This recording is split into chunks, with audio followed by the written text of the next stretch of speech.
Welcome to S6 TV Telugu. బులెటిన్ల ముందుగా headlines. Gold Coast లో గ్రిఫిత్ యూనివర్సిటీ అధికారులతో మంత్రి లోకేష్ భేటీ.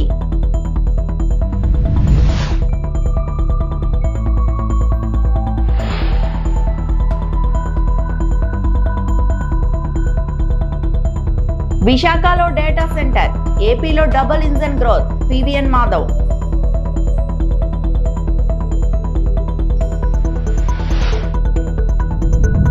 త్వరలోనే రాజయ్యపేటకు జగన్, ప్రభుత్వంపై బొత్స ఆసక్తికర వ్యాఖ్యలు.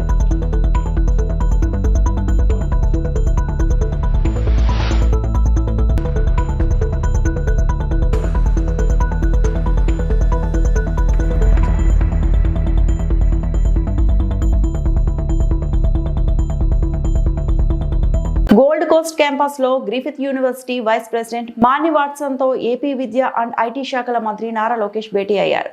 యూనివర్సిటీ స్పోర్ట్స్ కళాశాలలో అధునాతన క్రీడా సౌకర్యాలను ఆయన పరిశీలించారు. గ్రిఫిత్ వర్సిటీ ప్రత్యేకతల గురించి మాని వాట్సన్ వివరించారు. 1975లో స్థాపించిన తమ విశ్వవిద్యాలయం ప్రపంచంలోనే అగ్రశ్రేణి పబ్లిక్ యూనివర్సిటీలో ఒకటిగా ఉందని పేర్కొన్నారు. క్వీన్స్లాండ్ లో యూనివర్సిటీకి గల 5 క్యాంపస్లలో 50,000 మందికి పైగా విద్యార్థులు విద్యను అభ్యసిస్తున్నారని చెప్పుకొచ్చారు. పబ్లిక్ పాలసీ, ఇన్నోవేషన్ రంగాల్లో సంయుక్త కార్యక్రమాల కోసం ఆంధ్రప్రదేశ్ గ్రిఫిత్ విశ్వవిద్యాలయం భాగస్వామ్య ఏర్పాటుకు చొరవ చూపాలని మంత్రి నారా లోకేష్ కోరారు.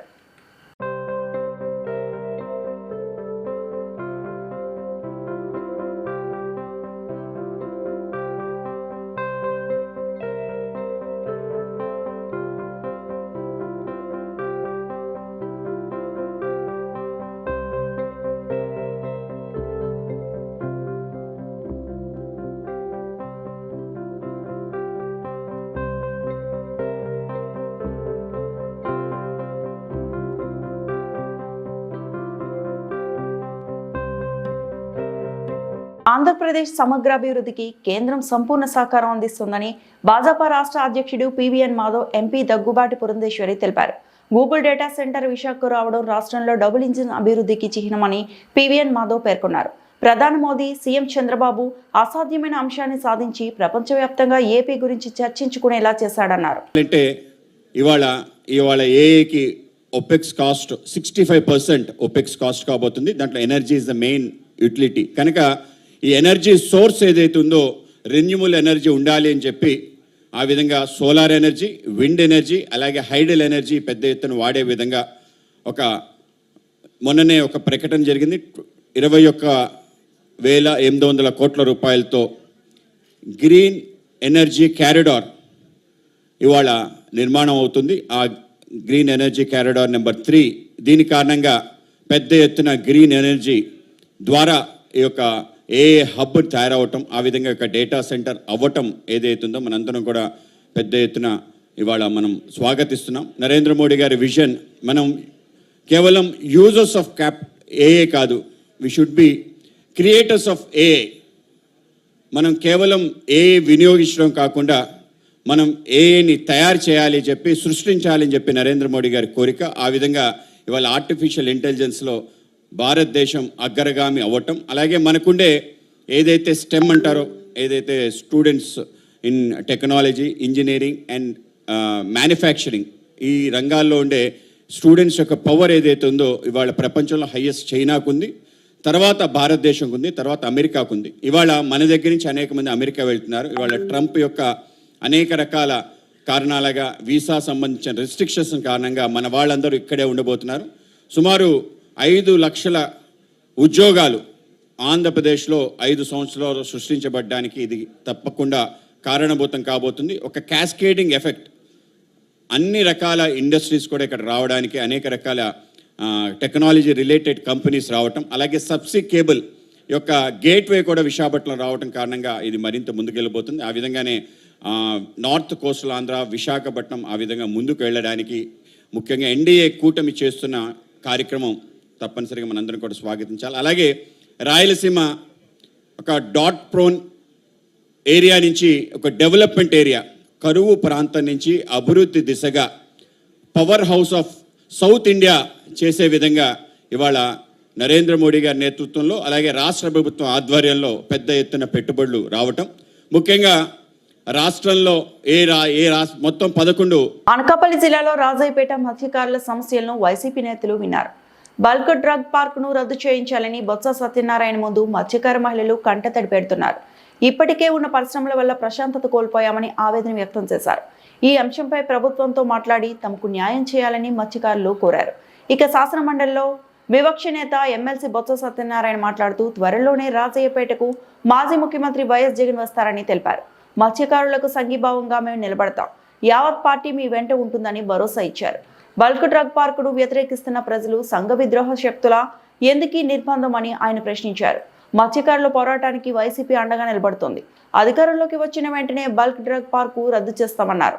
హోంమంత్రి అనితకు చేత కాకపోతే రాజకీయాలు మానుకు అని మండిపడ్డారు. వచ్చినప్పుడు వాళ్ళు వారితో పాటు వచ్చిన నాయకులు వాళ్ళు చెప్పిన మాటే ఈ మాట అండి, ఇది మాది కాదండి అని చెప్పి పాప అమాయకంగా ఆ సోదరి మనకి మా పార్టీ జగన్మోహన్ రెడ్డి ఆదేశం ప్రకారం వచ్చిన మా తాలూకా పార్టీ విధానం కూడా మీకు తెలియజేస్తాం. ఏ పారిశ్రామిక అభివృద్ధి చెందాలనే కోరుకుంటాం. కానీ ఆ ప్రాంత ప్రజల తాలూకా మనోభావాల్ని, ఆ ప్రాంత ప్రజల తాలూకా ఆ ఆలోచనని, వాళ్ళ తాలూకా అభిప్రాయాలని గౌరవిస్తూ వాళ్ళు విప్పించే కార్యక్రమాన్ని చేయాలి.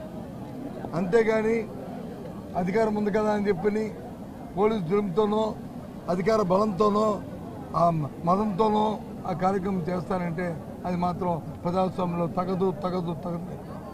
అందుకే వాళ్ళు చేస్తున్న పోరాటానికి నేను సంఘీభావం తెలపాలని ఇక్కడికి వచ్చాం. పూర్తిగా కూడా వాళ్ళ పోరాటానికి మద్దతు ఇస్తున్నాం. వాళ్ళ ఆలోచన ప్రకారము వాళ్ళ తాలూకా అభిప్రాయ ప్రకారము ఇక్కడ ఈ కార్యక్రమం రాబోయే కాలంలో జరగాలి తప్ప వాళ్ళకి అభీష్టంగా జరిగిన ప్రతి దానికి కూడా మేము మా పార్టీ వ్యతిరేకిస్తుంది.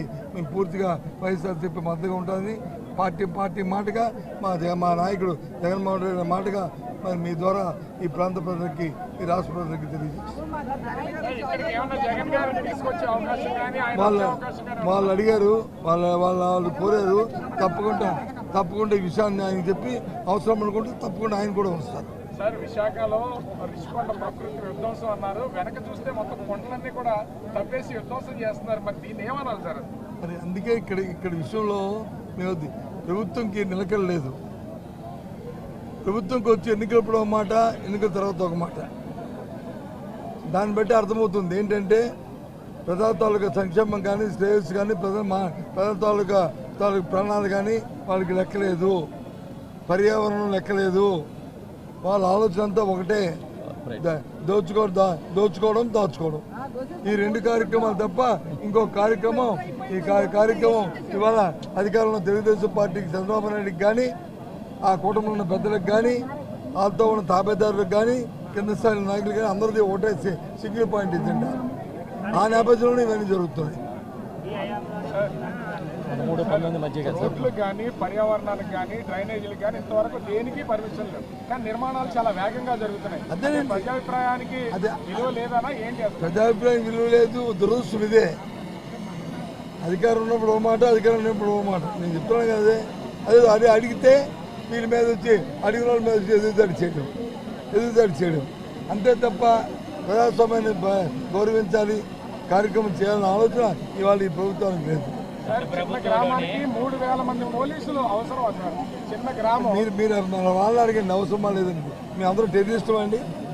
మీ అందరూ ఇప్పుడు ఈయన మీ అందరం ఒక టెర్రరిస్టులు. మనం ఎందుకని అంతమంది ఆంధ్రాకి అవసరం? ఎంతమంది అవసరం? అప్పుడు ఒకరు సీఏ, లేకపోతే సిఏ గారితో పాటు ఒక 2 సబ్ ఇన్స్పెక్టర్లు, లేదు నియోజకవర్గంలో ఉన్న అందరూ ఒక డిఎస్పీ తెలియదు. కానీ ఎంతమంది ఎందుకండి? నేను ఎప్పుడు చూడలేదు. గృహ నిర్బంధం ఎందుకండి? నేను ఎప్పుడు చూడలే. ఎప్పుడైనా చెప్పనండి గత 5 సంవత్సరాలు ఎప్పుడు ఇలాంటి. కార్తీక మాసం మొదటి సోమవారం సందర్భంగా తాడిపత్రి పట్టణంలో ప్రాచీన బుగ్గ రామలింగేశ్వర స్వామి దేవాలయాన్ని తాడిపత్రి మున్సిపల్ చైర్మన్ జేసీ ప్రభాకర్ రెడ్డి దంపతులు దర్శించుకున్నారు. ఆలయ కమిటీ చైర్మన్ చంద్రమోహన్, అర్చకులు ఘనంగా స్వాగతం పలికారు.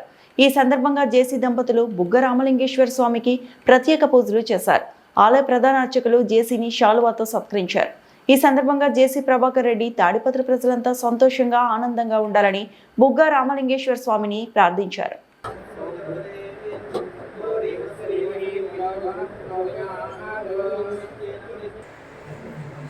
ఓం సలమానం భవరే సలమంతం భవరే సలమైశ్వర్యం భవరే సలవిలసలం దీర్ఘమాయుః యజమానస్య ఆయురారోగ్యైశ్వర్యావృద్ధిరస్తు ఓం జపసాలఫలసిద్ధిరస్తు ధనకనక వస్తువాహన వ్యవహార వ్యాపారావృద్ధిరస్తు పుత్రగోత్రవంశగోత్రధాన్యావృద్ధిరస్తు మనస్సంకల్పిత సకల దైవ కార్య ధర్మ కార్య శుభ కార్య మంగళ కార్య సమస్త రాజకార్య రాజద్వారే రాజభగే సర్వదా దిగ్విజయరా ప్రాప్తి వల సిద్ధిరస్తు శ్రీమాన్ శ్రీ పార్వతీ ఉగ్రామలింగేశ్వర స్వామి దేవత ఆరోగ్య సంపూర్ణ అనుగ్రహ కరుణాకర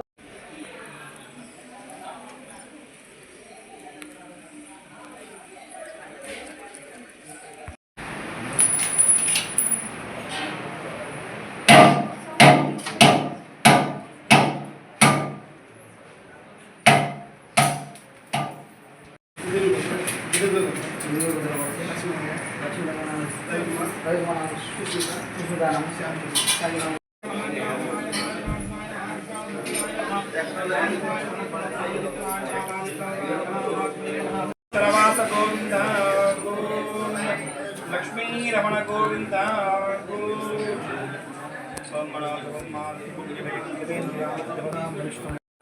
గిరి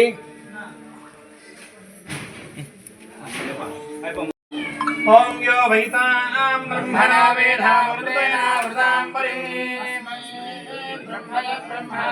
ఆయుఃకీర్తిం ప్రజాంతరు ఓం భాగధేయేనైవైనం ప్రణయతే బ్రాహ్మణః ఋషయ్యవర్ధరేత్ బ్రాహ్మణా వై సర్వా దేవతా సర్వావహైవైనం దేవతాభిరుద్ధరతే సర్వస్యార్థే సర్వస్య జత్యై సర్వమేవ తేనాప్నోతి సర్వం జయతి హవిషాదిశానామృతః ప్రతీఘో మృతం వీత్వా మధుశాలఖభ్యం విహయభూత్రం రాజమానోన్హాంగే రుచసామేత్యగ్రే భాగం దేవేభ్యో విదదాధ్యాయం ఆస్తిరతి దీర్ఘమాయుః రాజమానోన్హాంగే రుచసామేత్యగ్రే భాగం దేవేభ్యో విదదాధ్యాయం ప్రచంద్రమాస్తిరతి దీర్ఘమాయుః శ్రీవర్చస్యమాయుష్యమారోగ్యమావిధా శోభామానం మహీయతే ధాన్యం ధనం వశం బహుభద్ర లాభం శతసం వత్సరం దీర్ఘమాయో వస్తువాహన వ్యవహార వ్యాపారాభివృద్ధిరస్తు యజమానస్య పుత్రపౌత్ర గోత్ర వంశాభివృద్ధిరస్తు గ్రామే సకల సస్య సమృద్ధిరస్తు సకల ధర్మ సమృద్ధిరస్తు యజమానస్య మనస్సంకల్పిత కార్యాణి సఫలీ దివ్య సంపూర్ణ అనుగ్రహ కరుణ కృపా కటాక్ష వీక్షణ బల సిద్ధిరస్తు రోచన రోచమాన శోభన శోభమాన కళ్యాణ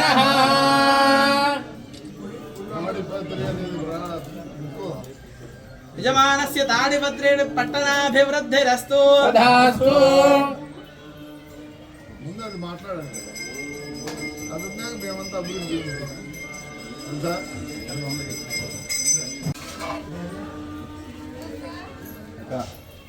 కార్తీక మాసం బుధవారం మొదటి రోజు కావడంతో నదీ తీరాలు భక్తులు శివనామస్మరణలతో మారుమోగుతున్నాయి.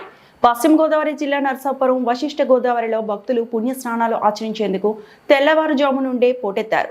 మహిళలు పుణ్య నది స్నానాలు ఆచరించి నది ఒడ్డున ప్రత్యేక పూజలు చేసి నదిలో కార్తీక దీపాలను వదులుతున్నారు. కార్తీక మాసం నదీ స్నానాలు ఆచరించి కార్తీక దీపాలను వెలిగించి నదిలో వదిలితే సకల పాపములు పోయి పుణ్యఫలం లభిస్తుందని పండితులు చెబుతున్నారు.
పాలకొల్లు పంచారామ క్షేత్రం శిరోభాగ నిలయం శ్రీ క్షీర రామలింగేశ్వర స్వామివారి ఆలయంలో ఈ రోజు కార్తీక మాసం ప్రారంభం సందర్భంగా తెల్లవారుజాము నుంచి అధిక సంఖ్యలో భక్తులు స్వామివారిని దర్శించుకొని అభిషేకాది కార్యక్రమాలు నిర్వహించారు.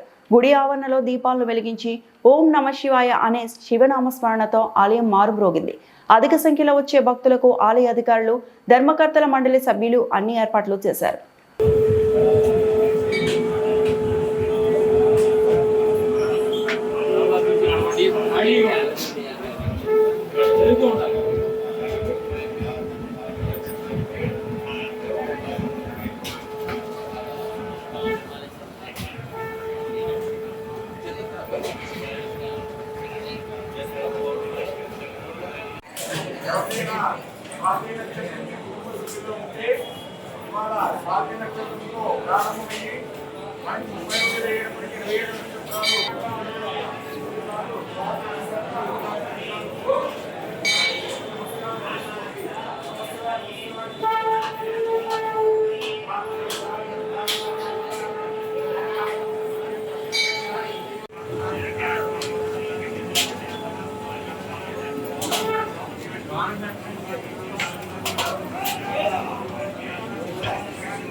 నెల్లూరులో భారీ వర్షాలకు వందల ఎకరాల వరి పంట నీట మునిగింది.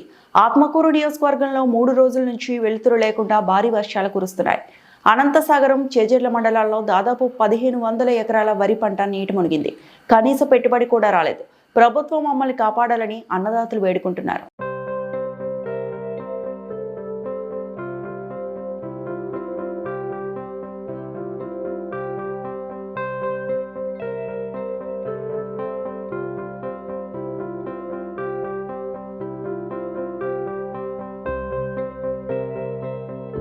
ఈ వార్తలు ఇంతటితో సమాప్తం.